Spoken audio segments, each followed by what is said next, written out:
Bhagirath traffic foundation के founder हैं भागीरथ चौधरी। राम।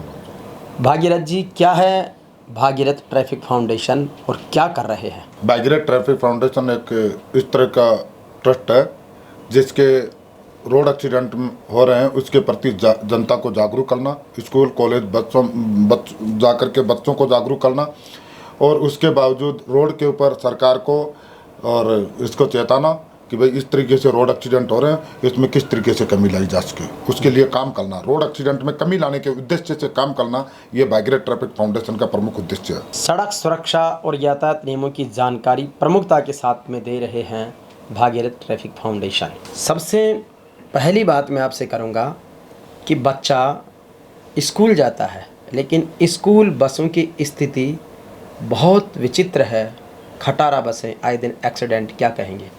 मैं ये कहूँगा हरिराम जी कि आप एक बार कभी भी किसी स्कूल का विजिट कीजिए, उस स्कूल में लगी हुई बसों के बारे में देखिए तो आपको पता चल जाएगा बाल वाहिनी नियमों का ये स्कूलें कहीं पूर्ण रूप से पालना नहीं कर रही हैं।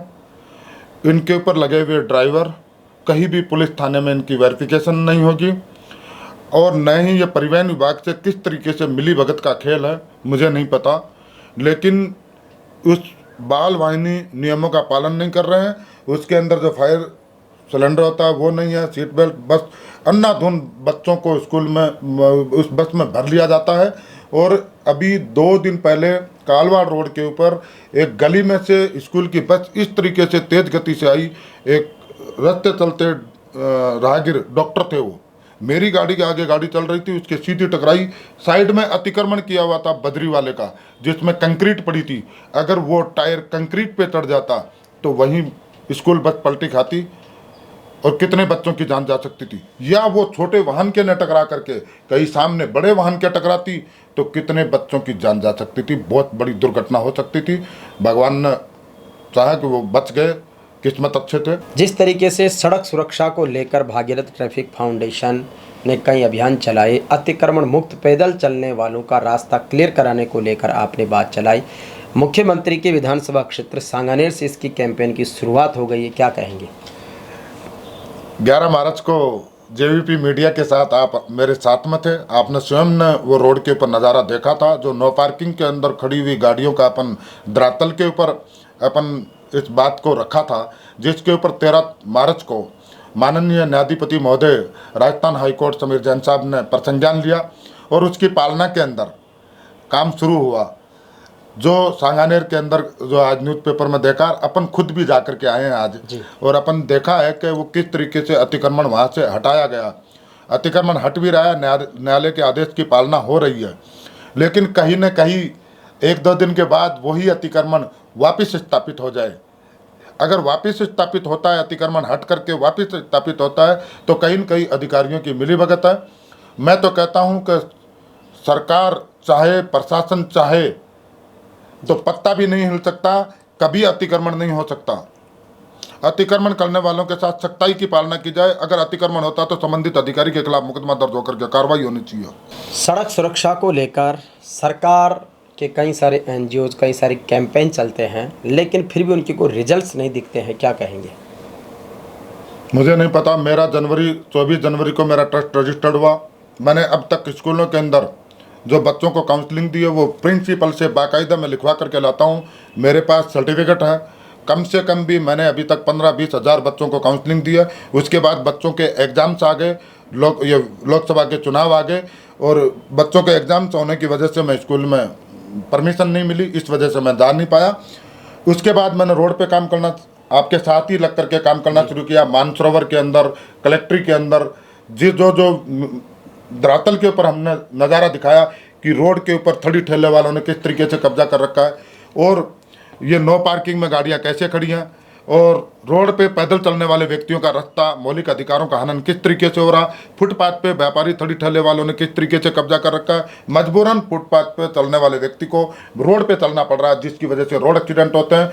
मैं आगे के लिए कहूँगा कि अगर इस तरह की घटना हुई तो संबंधित अधिकारी के खिलाफ क्यों न मुकदमा दर्ज के उसके खिलाफ कार्रवाई की जानी चाहिए।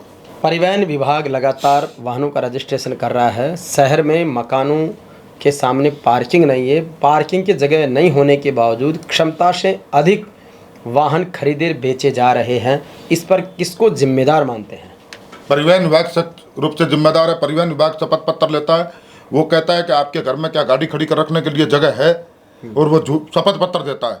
उसके घर में एक गाड़ी खड़ी करने के लिए जगह है, घर में 3 या 4 मेंबर हैं और 3 गाड़ी हैं, वो बाकी गाड़ी रोड के ऊपर खड़ी होती है, क्या वो अवैध रूप से नहीं खड़ी कर रखी गाड़ी को? बिल्कुल। और गाड़ी लोन पे होती है, गाड़ी इंश्योर्ड पे होती है, मालिक वाहन का जो चालक है निश्चिंत होकर के सोता है। अगर गाड़ी चोरी हो जाती है इंश्योरेंस से भुगतान हो जाएगा, गाड़ी टक्कर मारती है तो इंश्योरेंस से भुगतान हो जाएगा, गाड़ी का 0 डेबिट पे फाइनेंस है, गाड़ी के कोई रात में चोर चुकारे शीशे तोड़ गए, कोई चलते वाहन को टक्कर मार गए चला गया तो वो ठीक हो जाएगी, तो इसलिए निश्चिंत है।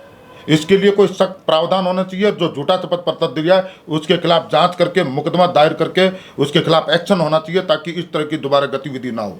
एक बड़ी समस्या जिससे वर्तमान दौर से, क्योंकि लगभग अधिकतर परिवारों में एक बच्चा है, सड़क दुर्घटना इतनी तेज़ी से बढ़ रही है कि बच्चे लापरवाही का शिकार होकर दुर्घटना में मौत का शिकार हो रहे हैं।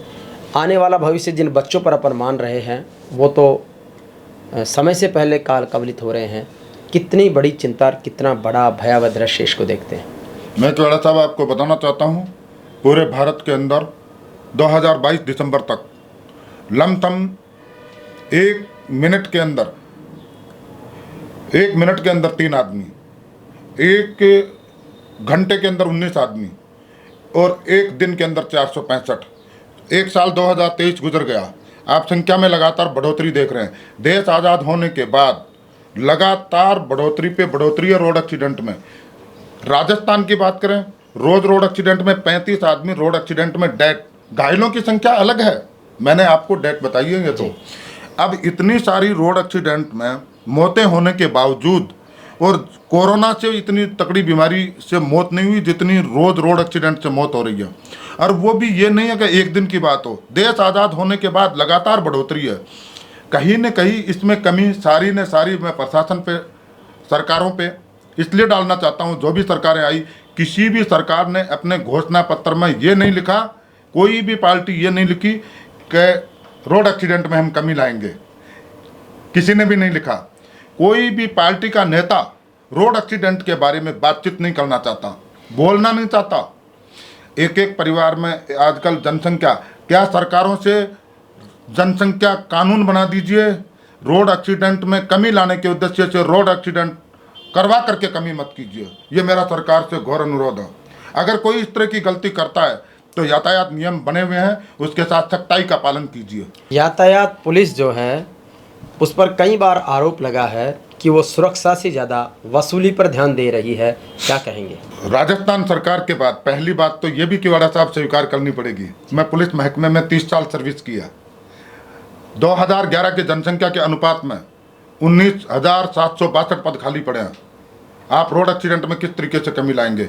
दूसरी बात, वेलफेयर के नाम से कांस्टेबल से इंस्पेक्टर तक सरकार का 0 पे है। जैसे छोड़िए कि गाड़ी से उसकी ड्यूटी चोमू पे लगी हुई है, तो वो जवान दिल्ली अपनी मोटरसाइकिल से अपनी ड्यूटी पॉइंट पे जाता है, सरकार उसको गाड़ी पे नहीं छुड़वाती है, उसके बारे में कई विचार नहीं करते। वसूली का आरोप तुरंत लग जाता है किसी न किसी बात को लेकर के, लेकिन उसके वेलफेयर के बारे में 18-18, 20-20 घंटे काम करना पड़ रहा है। चौराहे अधिकतर खाली पड़े हैं, थाने और जिले नए खोल दिए गए हैं, आदेश देने वालों की संख्या ज़्यादा है, काम करने वाले फील्ड में है नहीं। इस बारे में न कोई मीडिया बोलना चाहता, न कोई प्रिंट मीडिया बोलना चाहता, न कोई राजनेता बोलना चाहता।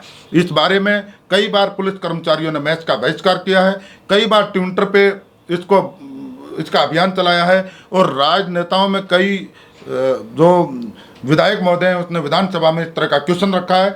आपको मैं बताता हूँ, मैच भत्ता है, जैसे वर्दी भत्ता है, जैसे पेट्रोल भत्ता है, जैसे इनके प्रमोशन के जो वेलफेयर्स हैं वो नहीं दिए जा रहे। राजस्थान का ऐसा कोई भी थाना नहीं है जिसके अंदर पूर्ण रूप से पूरी स्वीकृत नफरी पूरी हो। अगर गिनती के कोई 2-5 थानों में निकल जाए तो मैं कह नहीं सकता, बाकी 90% थानों के अंदर स्वीकृत नफरी पूरी नहीं है। 10-10, 15-15, 20-20 काम का आदमी। अतिरिक्त वजन होने की वजह से आप इसको कारण मानते हैं? नहीं, मैं इसका कारण नहीं मानता हूँ। अगर इस तरह का कोई भ्रष्टाचार करता है उसके खिलाफ कानूनी कार्रवाई होती है। अगर कोई वसूली करता हुआ पाया जाता है वो उसके खिलाफ एसीडी कार्रवाई करती है और इस तरह की कार्रवाइयाँ हुई है। नेता और ऑफिसर सड़क दुर्घटनाओं पर अपने संबोधन में नहीं बोल रहे, कथा प्रवचन करने वाले तथाकथित महाराज है वो भी सड़क दुर्घटना जैसी महत्वपूर्ण बात को नहीं रख रहे, सिर्फ अपनी बातों पर रख रहे, जबकि सड़क सुरक्षा बहुत महत्वपूर्ण मुद्दा। इसको लेकर क्या कहेंगे? इंसान धरती पे दो तरह से सुरक्षित रहता है, खान पान की दृष्टि से और सुरक्षा की दृष्टि से। खान पान में टोटल मिलावटखोरी है ही, जो आप आए दिन नोट कर रहे हैं जी। सिर्फ नारियल को छोड़ करके मैं कोई ऐसी चीज़ नहीं मानता जिसमें मिलावटखोरी नहीं हो। दूसरी रही बात सुरक्षा की दृष्टि से, सरकार आपके सामने और सारे अधिकारी सब आपको समझ में आ ही रहा होगा कि किस तरीके से हमारी सुरक्षा हो रही है और सुरक्षा की जिम्मेदारी पूरी सरकार और प्रशासन की होती हो। क्या ये नेता, अभिनेता, कथावाचक, क्या न्यायालय के न्यायाधिपति, क्या ये ऑफिसर, क्या रोड के ऊपर ये शॉपिंग करना है या अपने दौरे पर या किसी कारण से ऑफिस से बाहर, घर से बाहर कभी नहीं निकलते हैं क्या? खूब निकल। क्या इनको सब चीज़ों का पता नहीं है? जब ये इतने बड़े बड़े एग्जाम फाइट करके आते हैं, क्या ये रोज न्यूज़पेपर पढ़ते हैं? क्या इनको पता नहीं है कि ये जितनी रोड एक्सीडेंट रोज हो रहे हैं तो इसका ये कारण ढूंढ करके इसमें किस तरीके से कमी लाई जाए? ये विचार क्यों नहीं ये सारे मिलकर के प्रयास करें तो ये तुरंत कमी लाई जा सकती है। इसके सुझाव मांगना चाहें तो मांगने देने वाले भी बहुत हैं। आप पूछिए तो शुरू इसके सवाल कि किस तरीके से कमी लाई जा सकती है। सरकार की अपनी जिम्मेदारी है सुरक्षा की, लेकिन अभिभावकों को या जनता को भी अपनी क्या जिम्मेदारी समझनी चाहिए जिससे सड़क दुर्घटनाओं में कमी हो सके? सरकार यातायात नियमों के ऊपर सख्ताई से पालन करे, जनता के साथ कठोरता, चाहे बिना हेलमेट है तो उसका चालान सुनिश्चित हो, चाहे वो कोई भी हो उसके ऊपर सिफारिश नहीं होनी चाहिए। चाहे वो नशा करके गाड़ी चला रहा हो, चाहे वो रेड लाइट जंपिंग की हो, चाहे बिना सीट बेल्ट गाड़ी चलाई हो, चाहे वो कोई भी व्यक्ति कितने ही बड़े पद पे क्यों ना हो, कतई उसकी सिफारिश स्वीकार नहीं की जाए। इस मामले में उसकी तुरंत उसका चालान, और जो इस तरह की गलती बार बार करता हो उसका लाइसेंस परमानेंट रद्द कर देना चाहिए। इसमें बाकायदा आप उसका, लेकिन ये तो सारे प्रोविजन है एक्ट में, सारे प्रोविजन है लेकिन इसकी पालना नहीं होती। तो मेन है कि कानून की पालना कराने वाले करने वाले दोनों सदस्य जिम्मेदार हैं। सड़कों पर पाइपलाइन डालने के हिसाब से, सीवर लाइन डालने के हिसाब से, अन्य विकास कार्य प्रगति पर होने का नाम लेकर के बड़े बड़े गड्ढे करके छोड़ दिए जाते हैं, दुर्घटना के बड़े कारण बनते हैं, उन पर क्या कहेंगे? इस प्रकार के जो टेंडर छूटते हैं गवर्नमेंट के थ्रू, ठेकेदार इसमें बहुत बड़ी लापरवाही बरतते हैं। सेफ्टी उसका डिवाइडर्स नहीं लगाते हैं, न चेतावनी बोर्ड लगाते हैं। भागीरथ ट्रैफिक फाउंडेशन इसके ऊपर 2 या 3 जगह का वीडियो डाला है। ठेकेदार ने बहुत बड़ी लापरवाही की, खुले खड्डे छोड़ दिए, रात बेरात उसमें गाड़ी सीधी की सीधी जा करके बहुत बड़ी दुर्घटना हो सकती है। ऐसी अगर कमी पाई जाती है तो संबंधित अधिकारी के खिलाफ और संबंधित ठेकेदार के खिलाफ जो कार्रवाई कर रहा है उसको हमेशा के लिए उसका लाइसेंस सस्पेंड करना चाहिए और उसके खिलाफ मुकदमा दर्ज होकर के उनके खिलाफ कानूनी कार्रवाई होनी चाहिए ताकि भविष्य में इस प्रकार की गलती ना हो। सड़कों पर कई जगह पर प्रचार प्रसार के नाम पर होल्डिंग, बैनर लगे रहते कंपनियों के, नेताओं के। इसके साथ ही कई सारी बड़ी कंपनियां अपने बड़े यूनिपोल लगाकर, जैसा कि NS कंपनी का अभी अखबार में खूब चला भी, तो ये जो अवैध होल्डिंग है ये भी दुर्घटनाओं के बड़े कारण बन रहे हैं। इस पर आपकी क्या राय है? बिल्कुल ये बड़े कारण बन रहे हैं। और जो NS कंपनी के बारे में पत्रिका ने तो 3-4 बार न्यूज़ छाप दी। इससे पहले मैंने भी परिवहन विभाग को लिख के दिया, कालवाड़ रोड के ऊपर बड़े बड़े यूनिपोल, सारे रोडों पर देख लीजिए आप, टोंक रोड पे, अजमेर रोड पे, जयपुर के अंदर बड़े बड़े यूनिपोल लगा रखे हैं। वो कंपनी बहुत बड़ी है, उसकी साँठ-गाँठ बहुत बड़े लेवल पर है। और उसके बारे में मैं तो ये कहूँगा कि सरकार को राजस्व की भी हानि हो रही है। रोड दुर्घटना के शिकार तो होते हैं, राजस्व की भी बहुत बड़ी नुकसान हो रहा है। इसके साथ जो बीच में जो डिवाइडर है उसमें हॉस्पिटल हैं, स्कूलें हैं, व्यापारी वर्ग हैं, वो अपने धंधे के बारे में, अपने बिजनेस के बारे में प्रचार प्रसार के बारे करने के लिए बिना JDA की अनुमति के बिना जो रोड की जो लाइट के पोल लगे होते हैं उनकी दोनों तरफ पोस्टर बैनर लगा दिए जाते हैं। नेताओं के जन्मदिन या कोई और किसी कारण से जो नेताओं के बड़े बड़े होल्डिंग, यातायात नियमों के सिग्नल होते हैं उसके ऊपर भी लगा दिए जाते हैं। और उनको कोई परमिशन नहीं ली जाती। इस तरह की कार्रवाई होनी चाहिए। उनके खिलाफ संपत्ति निरूपण का मुकदमा दर्ज होना चाहिए। उस पोस्टर और बैनर के ऊपर बाकायदा उसका मोबाइल नंबर, उसकी दुकान का एड्रेस है या हॉस्पिटल का एड्रेस है, जो कुछ भी है उसको संबंधित को नोटिस भेजें। उसके बिल्कुल उसकी राजस्व की वसूली करनी चाहिए और उसको इस तरह की कार्रवाई मुकदमा दर्ज होना चाहिए ताकि आगे भविष्य में जयपुर शहर को कोई गंदा नहीं करे। पोस्टर बैनर लगा करके जो गंदा करते हैं, स्वच्छ भारत स्वच्छ अभियान का एक माहौल उड़ाया जा रहा है। मैं सबसे अनुरोध करता हूं सरकार और प्रशासन से, उनके खिलाफ संपत्ति निरूपण का मुकदमा दर्ज के कानूनी कार्रवाई की जानी चाहिए। भागीरथ जी, बड़ी बड़ी सड़कें बनाई जा रही हैं, बड़े बड़े पुल बनाए जा रहे हैं, लेकिन वो कुछ ही समय में या तो टूट जाते हैं, गड्ढे हो जाते हैं, या किसी न किसी रूप में वो दुर्घटना का शिकार हो जाते हैं। ठेकेदार कहते हैं कि हमने बना के दे दिया, सरकार कहती है कि संबंधित संवेदक की जिम्मेदारी है, लेकिन दोनों के बीच आम आदमी पिसता है। इसका एक एमयू सरकार का और उस ठेकेदार के बीच में टेंडर टूटता है, उसी वक्त उसका एमयू अच्छे से होना चाहिए कि ये 5 साल या 10 साल पहले टूटेगी तो उसकी जिम्मेदारी आपकी होगी, ठेकेदार की। अगर किसी कारणवश टूट गई तो दोबारा उसका कोई पैसा और कोई टेंडर पास नहीं होगा, उसी पूरे पहले वाले भुगतान में ही काम करना पड़ेगा। बड़ी घटना घटित हो गई तो उसके खिलाफ, ठेकेदार के खिलाफ कानूनी कार्रवाई होनी चाहिए। इस तरह के जो कारण हो रहे हैं वर्तमान में, वो सारे इसी तरीके से सुनने में आते हैं कि ठेकेदार के पास टेंडर पैसा आता है, उसका कुछ पैसा ऊपर, कुछ पैसा अपनी जेब में, तो मुनाफे में पैसा कमीशन के तौर, दलालों के तौर अधिकारियों तक, नेताओं तक इस तरीके से पहुंचते पहुंचते उसका पैसा कम बचता है और कम पैसे में तो इसी तरह की रोडें बढ़ेंगी, हर एक बारिश में ही टूट जाएंगी, खड्डे पड़ जाएंगे, खड्डे में लोग गिरेंगे, रोड एक्सीडेंट के शिकार बनेंगे। तो जो उस खड्डे में रोड टूटने की वजह से अगर रोड एक्सीडेंट का कारण बनता है तो संबंधित ठेकेदार के खिलाफ मुकदमा दर्ज, संबंधित अधिकारियों के खिलाफ भी मुकदमा दर्ज होकर के उनके तनख्वाह में से वसूली होनी चाहिए। आजकल शादी विवाह के मांगलिक अवसरों से लेकर तीये की बैठकों तक राजनीति की बहुत चर्चा होती है।